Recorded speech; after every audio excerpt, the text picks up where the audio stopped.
पूरे पाकिस्तान में हर शहर में, पाकिस्तान का कोई ऐसा शहर नहीं जिसमें मसाइल ना हो। यहाँ पे दो जमातें ऐसी हैं जिनकी जो सियासत डिपेंड करती है वो कराची में बुरा भला बोलने से, तनकीद करने से और हर छोटी चीज़ को बड़ा इशू करके पेश करने से, चाहे जमात इस्लामी हो या हमने कभी कभी देखते हैं कि एमक्यूएम भी उसमें शामिल हो जाती है। ये कोशिश, क्योंकि अगर ये मुखालफत यहाँ पे नहीं करेंगे, अगर ये यहाँ पे इस तरीके पे हर चीज़ पे तनकीद नहीं करेंगे, उनकी सियासत क्या चलेगी? तो वो अपनी सियासत चमकाने के लिए हर चीज़ को, हर इशू को कोशिश करते बड़ा करके पेश करें। आपको यही मुखालफत कहीं और नज़र नहीं आएगी।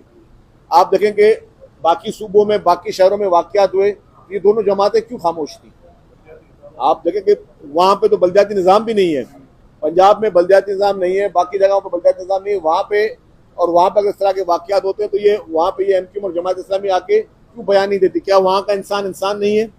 क्या वहाँ पे वो किसी की औलाद नहीं है? तो जब वहाँ पे इस तरह के वाक़यात हो रहे हैं तो ये जमातें वहाँ जाके खामोश बैठ जाती हैं, वहाँ जाके किसी किस्म की कोई बात नहीं करती, क्योंकि इनकी पॉलिटिक्स पूरी डिपेंड इस पर करती है कि यहाँ पे आके हर चीज़ पे तनकीद करें और हर चीज़ को ये इख्तलाफ करें। तो वो उनका पॉलिटिकल हक है जिसको वो इस्तेमाल करती है। हम कहते हैं कि ठीक है, वो अपनी सियासत करें, हमें अपना काम है, गवर्नेंस का हम काम। पीटीआई ने एक स्मार्ट मूव की कि उन्होंने इतवार के दिन को जो है चुना कि हम हड़ताल कर रहे हैं।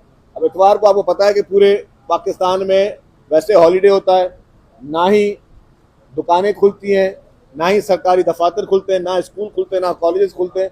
तो अच्छी बात है, अगर छुट्टी के दिन आपने हड़ताल करके अगर आपने किसी को खुश करना है तो आप भले कर लें। इस वक्त अगर आप एवरेज देखें, मैंने पिछले साल का कंपेरिजन किया था, 1055 आग लगी कराची शहर में से, 1055 आग के वाक़यात हुए कराची शहर में। तो 1055 जो आग के वाक़यात हुए, वो आग किसने बुझाई? कोई मखलूक तो नहीं थी, वो यही केएमसी और जो हमारे रेस्क्यू 1112 के जो अमल दरामद हैं, जो उनकी मशीनरी है, उसी ने आग बुझाई।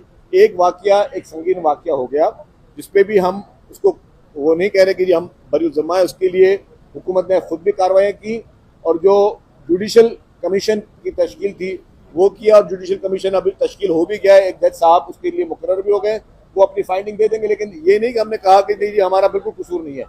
हमारी जो फैक्ट फाइंडिंग रिपोर्ट थी, जो कमेटी थी, जिस कैबिनेट ने बनाई थी, जिसको चीफ मिनिस्टर साहब हेड करे थे, हम सब थे, हमने माना कि जी यहाँ पे हमसे गलतियाँ कोताहियाँ हुई हैं जो कि हुकूमत के ज़िम्मे में आती थी। तो हम उसको मानते हुए, इतना दिल गुर्दा होना चाहिए कि इंसान माने कि हाँ जी ये मेरी गलती है, ये मेरी कोताही है। तो जहाँ से कोताही हुई है उसको करते हुए उसके असबाब को भी सामने लेकर हमने उसकी जुडिशल कमिटी बना के दिया। होम डिपार्टमेंट फैसला करेगा। मैं समझता हूँ कि ये इस तरीके से धरने देने से किसको फ़ायदा दे रही है और किसको नुकसान दे रहा है। कहीं पे भी कोई सड़क बंद होती है तो उसका फ़ायदा किसको होता है, नुकसान किसको होता है। और आज दिन तक पाकिस्तान में धरने देने से कोई एक मसला भी हो, यहाँ पे कुछ लोगों ने 126 दिन का भी धरना दिया तो क्या हुआ? आखिर में धरना कॉल ऑफ किया। आप भले चंद घंटों के लिए सही या एक दिन के लिए सही जहाँ धरना देंगे, आप आम लोगों के, जिन शहरियों की आप बात करते हैं, उन शहरियों के लिए मसाइल पैदा करेंगे, उनको आप तकलीफ देंगे, उन लोगों को प्रॉब्लम होगा। तो आप ऐसा काम ना करें जिससे पब्लिक को प्रॉब्लम। आपको जो बातचीत करनी है आप असेंबली में बैठे, असेंबली में बात कर। किसने रोका है? किसने कभी अपोजिशन को बात करने का मौका नहीं दिया? सबको बात करने का मौका मिलता है। आपको जो बात करनी है, जो चीज़ आपने उठानी है, आप उठाएं। हर एक अपना काम करता रहेगा।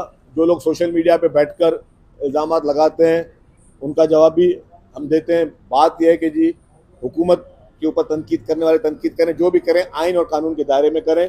बाकी इस तरीके से सोशल मीडिया पे इस तरह की कैंपेन है या छोटी छोटी बातों पर जो है वो सख्त किस्म की लैंग्वेज वो मुनासिब नहीं है।